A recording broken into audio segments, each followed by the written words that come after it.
This document highlights over 25 specific action points that is expected from the Kenya Kwanza government, including reduction in wastage in government and Article 9. You've seen reports that we are spending another 900 million shillings refurbishing State House again. The question of suppression of free speech I have spoken about, and free media, about the attacks on the BBC simply for highlighting things that happened.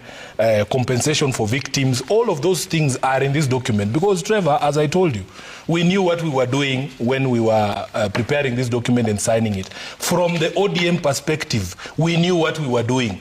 It is clear that the guys from UDA do not know what this document contains, and they have no intention of coming through on any of these things. So of these things here, I think the only one which we have attempted to do, there was under Article 5 to provide a legal and institutional framework for addressing conflict of interest amongst public servants.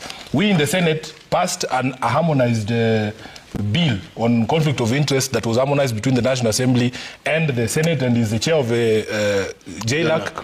He knows the details. But the president has sent it back to us. I don't know what else he wants. I have not read that memorandum, but we will abide, because for me, for as long as I signed the document, I am bound by that document. There is someone who has said that I'm confusing wafuasi. I am not confusing wafuasi. I have a responsibility as SG to maintain focus for this political party, and it will offend people. But I have done nothing other than reminding the government what we signed up to, because there have been a lot of accusations directed at me, directed at ODM, that we are being insincere, but it is because people don't want to interact with what we actually signed. All of these things, including this question of compensation, taking responsibilities by officers who broke the law during those protests, compensation of victims. In fact, this, we put it in here following the resolution of the Senate on that State of the Nation motion. All of these things, Trevor, are things that we take exceptional pride in as ODM, because these are wananchi issues. These are not our own issues. Has the government addressed the cost of living, the youth unemployment? Have we dealt with the 2/3 gender rule? None of these things have been done. So if you have done 1 out of 25 and Sifuna gives you an E, how is that a bad thing? Okay. It is for them to show this document and tell us, we have done this, we have done this, we have done that. Okay. But for as long as we are not a nation governed by the rule of law, for as long as we are not a democratic state, we will have to continue to remind each other of our obligations without people appearing to be sabotaging anyone. Okay. Now, lastly, a vote is an individual decision. Tom Ojienda will not vote for Sifuna. I will be given a ballot, you will be given a ballot. You can see he's already wearing UDA colors. He's already wearing UDA colors. So he has made a decision that is going to support William Ruto for re-election. I do not begrudge you, Ojienda. That is your personal decision. Sifuna Edwin Watenya. I can give my ID number. Should I? Will not be voting for William Ruto in 2027. He should also respect my decision. Okay. Thank you. All right. Yes, government. And when I said those words, I saw some people on Twitter tagging me saying, oh, but Sifuna, you signed a document, including somebody who's calling themselves a presidential candidate. And I just want to tell Kenyans. You mind naming that? He knows himself. There's somebody running around Western Kenya calling himself a presidential candidate. And I am happy that everybody who has declared that they are running for president is being examined on his past, his conduct, his words, and so on and so forth. But this one has no history. So I just want to encourage Kenyans to encourage that presidential candidate to read, to develop a culture of reading. So this MOU, I've brought you a copy of this MOU because it has been 2 months since this document was signed, and a lot of things have been said about what this document is and what it is not. This document does not establish a government. In fact, the first time that the president used these words called broad-based was way back in July. The first time members of ODM joined government was way back in July. It was not pursuant to this document, you know? So there is no government called broad-based government. The government in power is a Kenya Kwanza government led by President Uhuru Kenyatta, not Uhuru Kenyatta, William Ruto.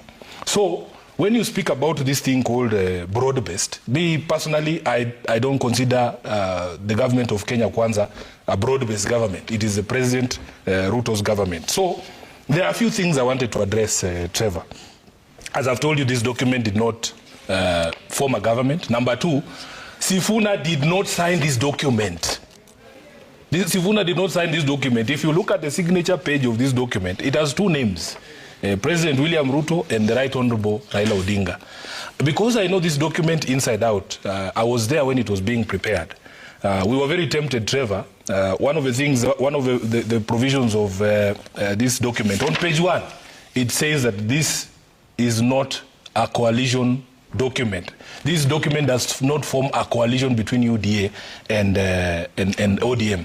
I was very tempted to include something that I see. Sometimes when you download a document online, you will see a watermark is put there saying, this is not a receipt.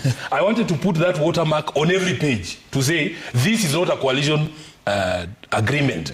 Because as I spoke at KICC, I knew that we were getting ourselves into a perception war, that sometimes people are not interested in the details. But if you read this document and what it provides, it does not establish a government. Government was established in August during the elections in 2022, and the president himself has confirmed to the country that pursuant to, after what happened in June with the protest, he reached out to Raila Odinga to help stabilize his government for the intervening period. And these are things that are there and they are clear.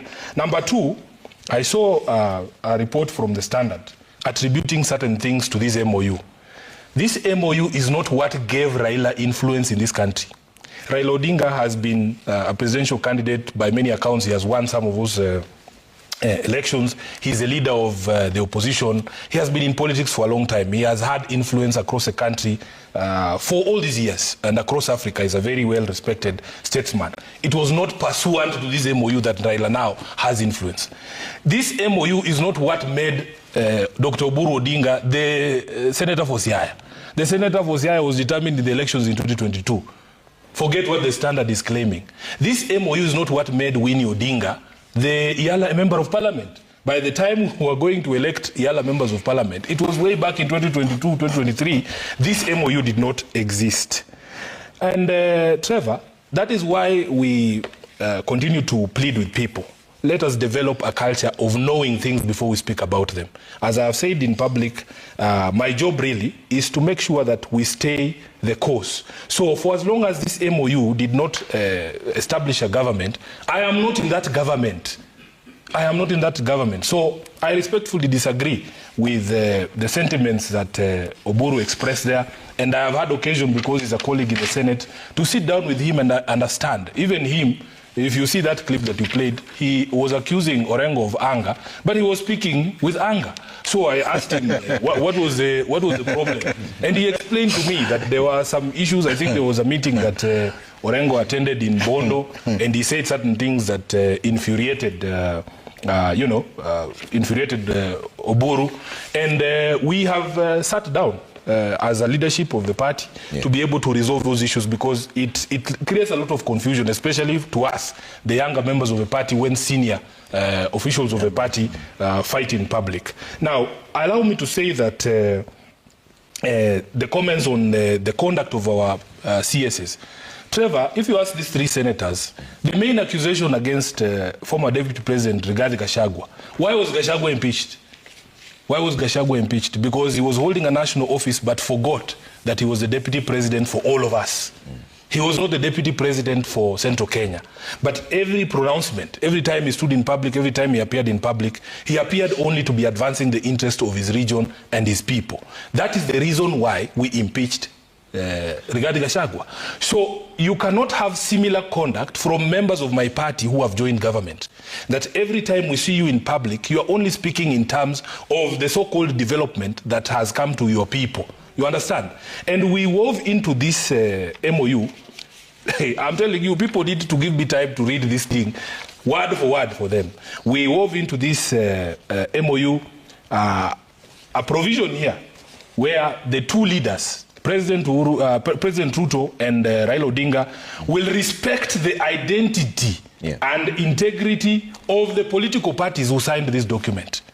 So when Governor Wanga speaks, and I want to address the comment that he made about Governor Wanga. First of all, it is fair for Governor Wanga to demand answers from the government on the killing of Ongondowere, because it is a responsibility of government to protect life and limb. Number two, When she speaks and she says this region, members of the public in this region belong to ODM or have supported ODM, she's defending this MOU because this MOU requires that you protect the integrity and respect the identity and integrity of these political parties. What has happened is that under the guise of these so-called development tours, and you know everybody can see that it is politics at play, these development tours are meant to win political support for UDA in Nyanza. And that is the reason why Governor Wanga was saying, you must respect us in accordance with the MOU that you signed. So Trevor, for me, I am very clear in my mind. I am not a member of any government called broad-based. I don't know where it exists. The MOU that we signed does not establish any such government. You know, so we are very clear in our minds as the leadership of ODM. And by the way, ODM as a party, we have allowed everybody to express themselves freely. In fact, there was a memo that came from Raila Odinga's office saying the only thing that is required when we have these opposing views is respect for each other. That you don't go after each other in a manner that is disrespectful, but we are allowed to have and hold opinions that are different. I understand why he says gender, because he knows I'm very loved by the ladies, which is not something we can say about him. But the truth is, I have no intention. I have no intention of serving in a government such as the one that is in existence. So you would never take a cabinet position? I would never. In fact, they know. We've seen some of your own people like Professor Makau Mutua say never, then he comes in. I am not Makau Mutua. I'm not any one of these people who so for the record, you would never take us. I don't know how I can put it. I have no intention. I am very happy serving the people of Nairobi as the senator of Nairobi. And even in 2027, I've said I will not seek any other office other than the office of senator of Nairobi. I am happy where I am. When he speaks about marginalization, you know, this is a very interesting conversation from two perspectives. Number one, all of us who support Raila Odinga have been marginalized because of our politics. I want you to understand that point, that ODM and the leader of ODM, Raila Odinga, is not a leader of the Luo. He's not a leader of Luo Nyanza. Raila Odinga is a leader of Kenya. His people, including Sifuna, who doesn't come from Luo Nyanza, has been marginalized because of the position we have taken to support him.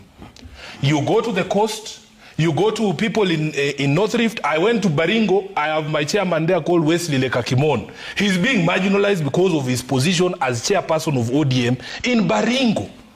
If you took another angle, Trevor, list for me the areas in this country that are marginalized. My goodness. From independence, Honorable Ojienda, are you telling me that it is only Luo Nyanza that is marginalized? What would you say to the people of Turkana, people who have no access to water 60 years after independence? If we truly were addressing marginalization, you would see John Mbadi telling us how he has helped the Ilchamus in Baringo as a people who are marginalized. The problem we have is when you characterize Luo Nyanza as the only marginalized area. If really we are addressing marginalization agenda, give us a list of the people of Mandera. You have an international airport in Kisumu. I went to Mandera and there is no runway. There is no runway. The plane lands on that. There is no electricity in Mandera. So when you are peddling your transformers there, when I see CS Energy saying, oh, we're putting these transformers here and there, remember the people of Mandera are not even on the national grid. So please, my brother, we are not saying that the people of Luo Nyanza or Western Kenya have not been marginalized. Let us approach marginalization as a national problem. And we are national leaders, Ojenda. You are a senator for the Republic of Kenya, elected by the people of Kisumu. Speak for other people as well. We know you represent the people of Kisumu. We have no problem with that. So when we talk about marginalization, let us look at it as a national problem. Lastly, on this MOU, when Trevor, we are told that there was a discussion on the issues. These are the issues. We spoke about devolution. For us to get the leader of UDA to sign this document, in fact, when we were preparing this document was prepared in my office in KICC. So I know the document. Others are asking me, oh, but Sifuna, why were you there? As SG of ODM, I don't speak for myself. I am not present in these events to represent Sifuna. As you know, we had a meeting of the Central Committee that morning to ratify this document. And I went there to confirm to the country that the committee, that is the job of SG, that the committee has looked at this document and we have endorsed it. Because these are the issues that ODM believes in. The first issue there, it is to implement priority issues that came out of NADCO, including the cost of living, youth and employment. We have talked about devolution, which he speaks about. It talks about defending against any clawback on devolved functions. When you see Raila Odinga saying the president should not be building markets, it is a devolved function. This is what this document speaks about. Devolving all funds allocated to devolved functions. When you see Raila saying release money meant for roads, it is pursuant to this agreement. When he says increase budgetary allocation, when I stand up in during the burial of George Odwor and I say you agreed to increase budgetary allocation to counties to 450 billion Kenya shillings, not 405. Yeah. The president gets annoyed and threatens to call founder members of ODM to discipline the SG of ODM. Because it is my responsibility. Agenda will not do this. I am the person who is responsible for this marking scheme. Timely and predictable disbursement of devolved funds. Yeah. This is something we fight over. Agenda is talking about 70 billion going to you to where? Even as we speak today, Trevor, counties have not received money since February, since this agreement was signed. So when we remind these people of what the document is, that is why you see they run away. Yep. They run away because they are failing. I have given them an E out of these issues, and I could go on and on. Out of these issues, there is nothing they have done. I think the only thing that's what I'm saying. My job, it is 2 months later, Hillary, my job as SG, I have the marking scheme. I can show you all these issues here, none of which you have done. I think the only one you have tried is opportunities in public appointments, and I think we are in the first budget cycle. We want to see equitable budgetary resource allocation in this current budget. So, Trevor, when you say I am sabotaging, by reminding us of our own commitments, you are being unfair.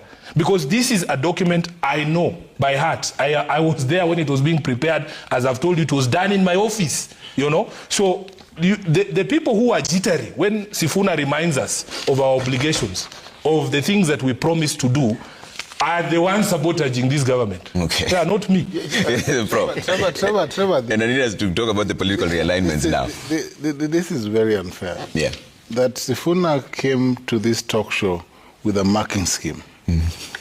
And not just a marking scheme, but he has highlighted the marking. It's my document. This document is public. No one stops you. You have no. Let me just say, all senators have the same facilities. You will find a printer in Sifuna's office and a marker. If the senator of Kisumu does not have a printer and a marker, that is his own problem. The president is talking there. He's addressing a rally, a political rally. They have already begun campaigns for 2022. 2027. Let me say one thing about what my colleagues have said. I will answer your question. As senators, really, there are things that I don't expect a senator to say. If the document says, Hillary, that we must protect devolution so that there are no clawbacks, if the national government wants to undertake county functions, there is a procedure. CDF. There is a procedure for that. You cannot be supporting it, and yet you are sworn to defend devolution, devolved units, and their governments. Thirdly, Trevor, if indeed Agenda was honest about dealing with the question of marginalization, there is a fund established under this constitution called the Equalization Fund. He would be pushing for the national government to honor its obligations under that particular fund, so that all of us who have faced marginalization, and I've said, all of us who support Raila Odinga, we have been marginalized, and Raila Odinga is a leader of all of us. Let us also not forget William Ruto's role in that marginalization. In the past 10 years, it is this same William Ruto who was deputy president of the Republic. So when that marginalization was happening, as they are saying these days, how has he suddenly become clever? Where was he in 2013, 2020, when all these road projects were being taken to these other areas? When we in ODM were being marginalized by the Jubilee administration under his stewardship together with the former president, where was this cleverness? Where was this cleverness that we are hearing from here? Now, to your question, No. Lastly, there is something he said here that the president has championed the devolution. Last year, in fact, it was the last financial year. We were shocked as a Senate. We passed a bill, the Division of Revenue Bill, allocating 385 billion Kenyan shillings to county governments. The president brought it back with a memorandum suggesting that we as a Senate cut that allocation back to 380. This is the same president who stood up recently and said, awachiwe barabara za county. The constitution under the 4th schedule defines 2 levels of roads, national roads and county roads. A supporter of devolution cannot stand up and say, muniwachi hizi barabara. Hillary, let us be honest even in these discussions, that if there is an enemy of devolution, you say this is an enemy of devolution because of his own conduct and his words. If it were not for us as a Senate to stand up and say we cannot send money that is less than what we had allocated, even in the previous financial year, counties would not have gotten this 387. That was not William Ruto. It was me as a senator sitting in the mediation committee with the National Assembly fighting for those resources as I swore to do. To your question, Trevor, ODM, we have said repeatedly, including as recently as when we were in Mombasa for an event there with Honorable Raila Odinga, that ODM exists to fight for political power in these democratic processes. We still intend, we have not given up our quest to lead this country. So we will be in the field to face whoever it is else will be there, including President William Ruto. And the natural consequence of that is we will make him a one-term president because we want to grab that power from him, so that we can do the things that we are saying we believe in. That is my straight answer. And it doesn't matter how cleverly you people frame this question. My views are never going to change, Trevor, because I still continue to receive feedback that even with this so-called, call it broad-based. There is no harm. Call it broad-based. This so-called development tours. He is still facing a lot of resistance. Tom Ojenda, my brother, let us focus on software issues as well. You know, I was explaining to Oburu because he said, which other rights do you want, you people? If you have gotten roads, if you have got... That's not all it is about, you know. There are software issues in this country. I have said here that we want a democratic state, and which is what this document says. Unaona, Trevor, these people don't want to read this document, or they don't want me but I've read it. A nation will not develop without reinforcing democratic governance and the rule of law. My brother, democratic governance is such that you cannot go after the BBC for just telling you that this is what happened. Why are you arresting young people for producing a film about events that we all saw? I was there in Parliament. Those things happened. The BBC is not fabricating anything. And in fact, all your media houses, including Citizen TV, covered these events. So why are you arresting people for just expressing themselves? That is running contrary to this document. Okay. Yeah. So you're confirming that ODM will field a presidential candidate? I am saying this political party called ODM exists for only one sole purpose. We are not like Third Way Alliance, which exists to go to court. We exist to compete for political power. So ODM has not given that up. In 2027, we will field candidates for all positions. A good one. This document highlights over 25 specific action points that is expected from the Kenya Kwanza government, including reduction in wastage in government and Article 9. You've seen reports that we are spending another 900 million shillings refurbishing State House again. The question of suppression of free speech, I have spoken about, and free media, about the attacks on the BBC simply for highlighting things that happened.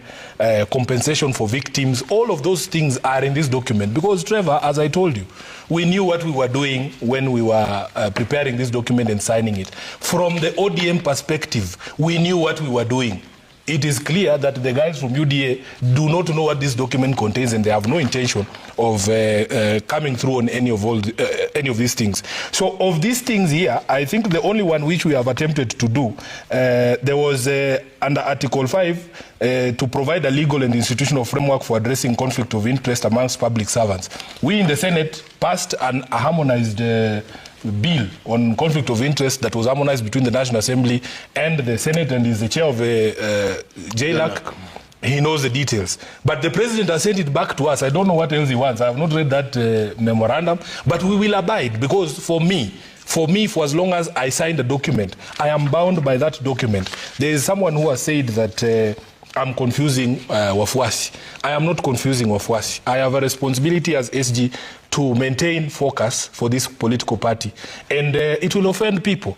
But I have done nothing other than reminding the government what we signed up to, because there have been a lot of accusations directed at me, directed at ODM, that we are being insincere, but it is because people don't want to interact with what we actually signed. All of these things, including this question of compensation, taking responsibilities by officers who broke the law during those protests, compensation of victims. In fact, this, we put it in here following the resolution of the Senate on that State of the Nation motion. All of these things, Trevor, are things that we take exceptional pride in as ODM, because these are wananchi issues. These are not our own issues.